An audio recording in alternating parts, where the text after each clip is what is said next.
Estrenamos el mes anterior nuestra nueva sección de arte, fue con David Saborido, y en esta ocasión va a ser Marisa Villén quien nos explique un poquito más sobre lo más profundo, lo más reflexivo de la exposición de las esculturas de Cornelis Thittmann que se encuentran en la Casa de Iberoamérica.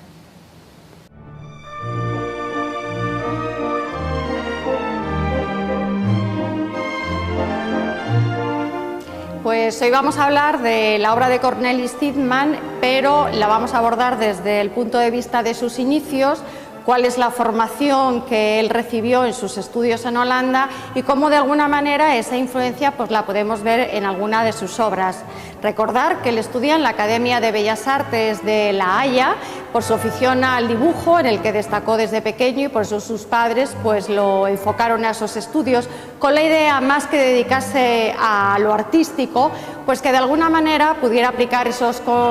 conocimientos al mundo de la construcción, que precisamente era el sector en el que su familia se desenvolvía profesionalmente. Él destaca en la pintura por una enorme afición, pero sin embargo parece ser que en esa época el dibujo y la escultura o el modelaje se le resisten. Aún así, pinta y pinta, se esfuerza y absorbe de alguna manera los conocimientos clásicos a la hora de dibujar y esculpir, y eso lo vemos reflejado en algunas de sus obras que muchas veces pasan desapercibidas cuando nos encontramos con el mundo thittmanniano. Nos gustaría destacar la serie de relieves que realiza Thittmann, en los cuales está aplicando una técnica que aparece en la historia del arte desde época medieval, y son pintar desde arriba o esculpir desde el suelo. Las esculturas yacentes, la Piedad, algunas vírgenes que tenemos en la memoria y algún otro tipo de obras, siempre destacan porque la visión del espectador está desde arriba. Pues con esta serie de relieves que están realizados en resina, ese elemento clásico lo retoma Thittmann y nos muestra, sin embargo, una temática donde destacan la desnudez de los personajes y de las figuras, y que están en la mayor parte de los casos tapados por una sábana imaginaria o no, en la cual destaca el tratamiento de los relieves y de los tejidos. Esto también es una técnica que viene desde la antigüedad, desde los antiguos grecios, la técnica de los paños mojados, y que en el caso de Thittmann nos deja con la duda de si esa especie de sábanas o telas que están cubriendo a esa pareja que se abraza con emoción, a ese niño que se estira en la cama, a esos personajes que se acurrucan a la hora de la siesta o de la noche, si realmente se están ocultando deliberadamente, o si por el contrario nos están mostrando también deliberadamente cómo es su cuerpo y cómo están acostados en la cama. Otra parte importante de Thittmann es la atención que le presta a temas de su memoria, sobre todo de su infancia, sobre todo de una antigua leyenda que había en una antigua fortaleza en Leiden, de que había una condesa que escribía cuentos y pintaba, y ese recuerdo de alguna manera lo reelabora, pero en vez de llevarlo a una escultura de pequeño formato, como podría ser un relieve o esculpirla en bronce, quiere construirlo como una figura monumental hecha en resina blanca, en el que cuando la veamos casi la imagen de una Venus, de una aparición casi fantasmal, como es la gran holandesa, escultura con la cual Thittmann tuvo muchos problemas, puesto que intentaba hacerla una y otra vez, no quedaba contento con el resultado y no tuvo ningún problema en destruir esa imagen que había realizado por 3 veces y volver a empezar. Decía que para construir había que destruir primero. Pues bien, representa una Venus que recuerda a esas Venus de la Grecia antigua, cubierta por una leve túnica. Es una imagen que, a pesar del tamaño y de esa monumentalidad de la cual le dota Zidman consigue que veamos un aire sagrado, que casi está bailando o danzando como esas diosas vestales en la antigua Grecia. La dota de un aire etéreo y, sobre todo, y lo más importante que tienen todas estas culturas, ese aire intemporal. No me gustaría finalizar estos pequeños apuntes de Zidman sin hacer referencia a los dibujos. Para él dibujar y pintar era importante, y cuando empieza a dibujar sobre el papel volúmenes, formas y desnudos, se da cuenta de que algo está cambiando en su inquietud artística. De hecho, le comunica a su mujer: Vera, estoy dibujando, porque, como dije al inicio, él odiaba dibujar al principio. Pues bien, él entiende que la escultura es un dibujo en movimiento. Cuando empieza a realizar estos dibujos, estos esbozos, estos trabajos preparatorios, él sabe que va a ser escultor y que es la escultura el camino artístico por el que va a seguir finalmente.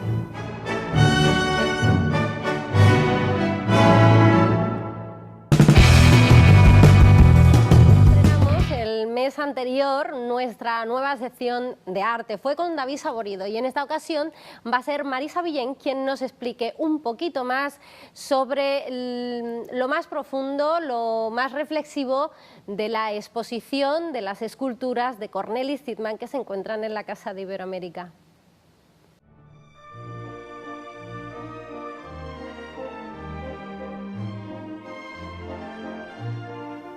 Pues hoy vamos a hablar de la obra de Cornelis Zidman, pero la vamos a abordar desde el punto de vista de sus inicios, cuál es la formación que él recibió en sus estudios en Holanda y cómo de alguna manera esa influencia pues la podemos ver en alguna de sus obras. Recordar que él estudia en la Academia de Bellas Artes de La Haya por su afición al dibujo, en el que destacó desde pequeño, y por eso sus padres pues lo enfocaron a esos estudios con la idea, más que dedicarse a lo artístico, pues que de alguna manera pudiera aplicar esos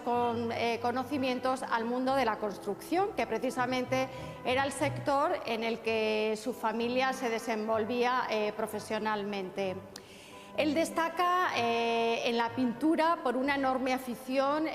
pero sin embargo parece ser que en esa época el dibujo y la escultura o el modelaje se le resisten. Aún así, pinta y pinta, se esfuerza y absorbe de alguna manera los conocimientos clásicos a la hora de dibujar y esculpir, y eso lo vemos reflejado en algunas de sus obras que muchas veces pasan desapercibidas cuando nos encontramos con el mundo zidmaniano. Nos gustaría destacar la serie de relieves que realiza Zidman, en los cuales se está aplicando una técnica que aparece en la historia del arte desde época medieval, y son pintar desde arriba o esculpir desde el suelo. Las esculturas yacentes, la Piedad, algunas vírgenes que tenemos en la memoria y algún otro tipo de obras, siempre destacan porque la visión del espectador está desde arriba. Pues con esta serie de relieves que están realizados en resina, ese elemento clásico lo retoma Zidman y nos muestra, sin embargo, una temática donde destacan la desnudez de los personajes y de las figuras, y que están en la mayor parte de los casos tapados por una sábana imaginaria o no, en la cual destaca el tratamiento de los relieves y de los tejidos. Esto también es una técnica que viene desde la antigüedad, desde los antiguos grecios, la técnica de los paños mojados, y que en el caso de Zidman nos deja con la duda de si esa especie de sábanas o telas que están cubriendo a esa pareja que se abraza con emoción, a ese niño que se estira en la cama, a esos personajes que se acurrucan a la hora de la siesta o de la noche, si realmente se están ocultando deliberadamente, o si por el contrario nos están mostrando también deliberadamente cómo es su cuerpo y cómo están acostados en la cama. Otra parte importante de Zytman es la atención que le presta a temas de su memoria, sobre todo de su infancia, sobre todo de una antigua leyenda que había en una antigua fortaleza en Leiden, de que había una condesa que escribía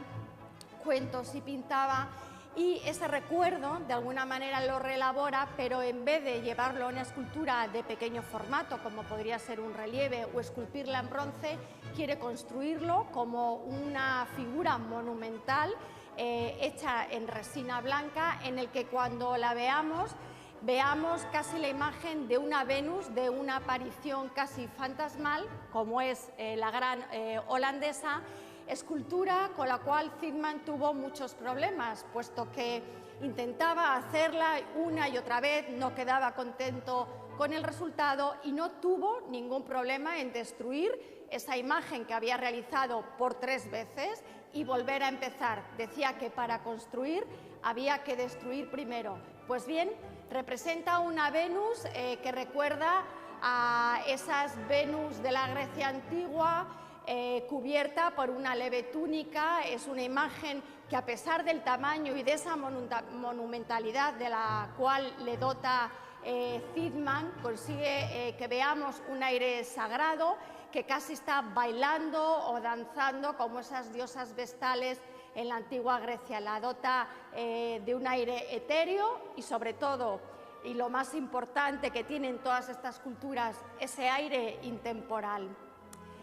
No me gustaría finalizar estos pequeños apuntes de Zytman sin hacer referencia a los dibujos. Para él dibujar y pintar era importante, y cuando empieza a dibujar sobre el papel volúmenes, formas y desnudos, se da cuenta de que algo está cambiando en su inquietud artística. De hecho, le comunica a su mujer: Vera, estoy dibujando, porque, como dije al inicio, él odiaba dibujar al principio. Pues bien, él entiende que la escultura es un dibujo en movimiento. Cuando empieza a realizar estos dibujos, estos esbozos, estos trabajos preparatorios, él sabe que va a ser escultor y que es la escultura el camino artístico por el que va a seguir finalmente.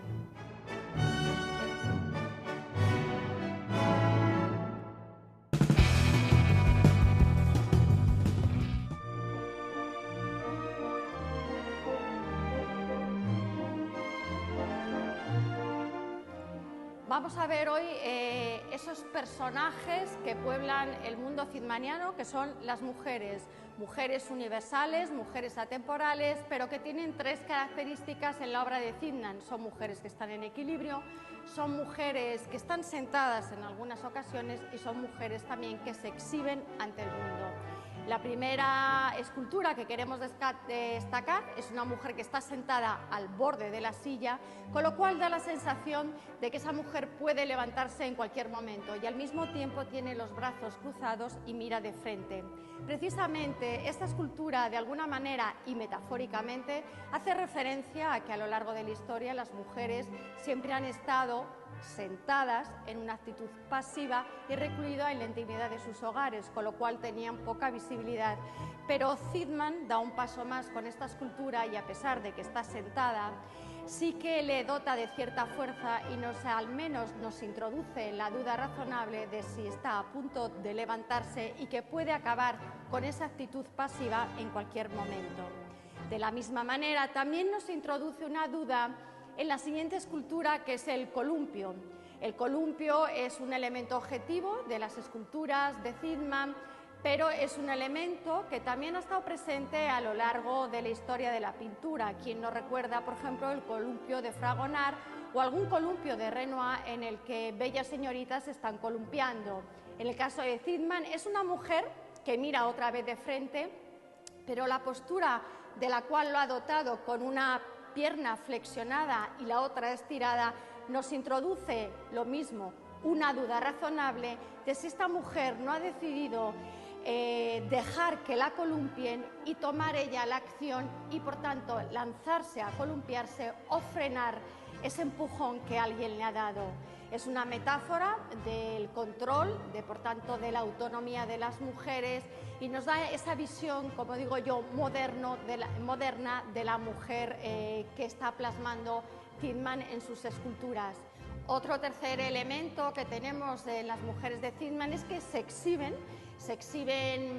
sin ningún tipo de timidez y muestran su cuerpo al espectador. Precisamente el Econue es una escultura que además nos muestra a una mujer que está en equilibrio. Si nos fijamos en su pie, todo el equilibrio inestable que tiene está depositado en ese pie, que casi es un pie de una persona que va a incorporarse y enfrentarse al mundo, pero para que parezca más verosímil también hace que se apoye sobre una suave hamaca.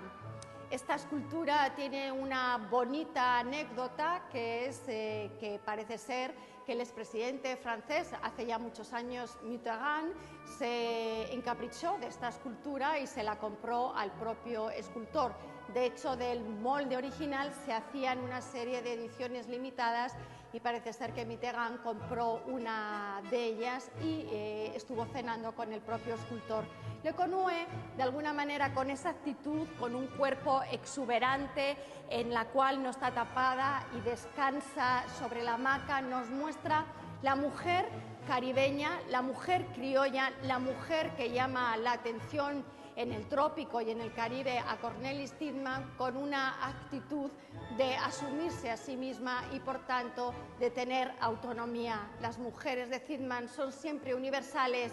y siempre nos dejan la sensación de que al final son ellas las que tienen el control y la decisión. La última de las miradas a la colección de Cornelis Tiedemann.